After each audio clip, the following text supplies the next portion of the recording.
Umat manusia dikejutkan dengan kemunculan para monster dari dalam perut bumi. Hal itu mengakibatkan kepanikan massal di seluruh penjuru dunia. Dan yang paling buruk bagi umat manusia adalah kemunculan sesosok Godzilla. Seluruh negara mencoba melawan. Namun semua itu malah memperburuk keadaan. Di tengah kepanikan massal, sebuah kapal alien muncul di atas gedung perserikatan antarbangsa. Mereka berkelana mencari planet yang dapat mereka tinggali. Karena planet mereka telah hancur ditelan oleh lubang hitam. Mereka berjanji akan membantu menghancurkan Godzilla jika mereka diizinkan tinggal berkoloni di bumi. Setelah kesepakatan terjadi, mereka langsung menyerang Godzilla dengan ledakan nuklir yang banyak. Namun di luar dugaan, serangan itu tidak membunuh Godzilla. Efek serangan itu malah membuat bumi menjadi tidak aman untuk mereka tinggali. Manusia yang tersisa pun akhirnya terpaksa pergi menuju keluar angkasa menggunakan teknologi dari ras alien. Manusia kini benar-benar telah terusir dari bumi. Terombang-ambing di luar angkasa tanpa tujuan, membuat sebagian besar manusia merasa putus asa. Minimnya sumber daya membuat mereka kelaparan dan kedinginan. Beberapa dari mereka memilih mengakhiri hidup mereka sendiri. Hal itu jugalah yang dirasakan oleh seseorang bernama Haruo. Haruo adalah seorang kapten pesawat, namun dirinya harus dipenjara karena sikapnya yang bertentangan dengan para petinggi koloni. Dia merasa umat manusia harus kembali lagi ke bumi dan merebut bumi dari dominasi Godzilla. Beberapa petinggi kapal tidak setuju dengan ide Haruo.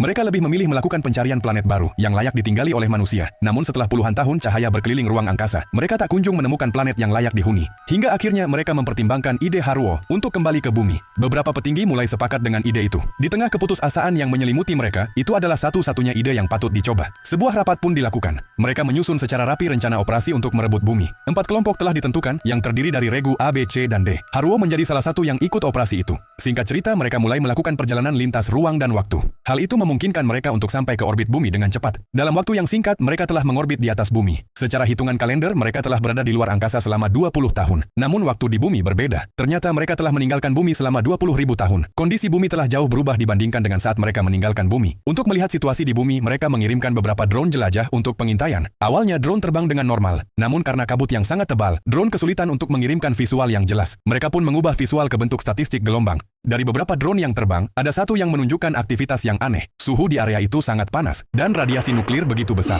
Namun yang paling mengagetkan mereka adalah suara auman yang sangat familiar bagi mereka. Menumbuhkan kembali trauma yang telah layu. Tidak salah lagi, itu adalah suara Godzilla. Mereka terkejut, bagaimana mungkin selama 20.000 tahun berlalu, Godzilla masih tetap hidup.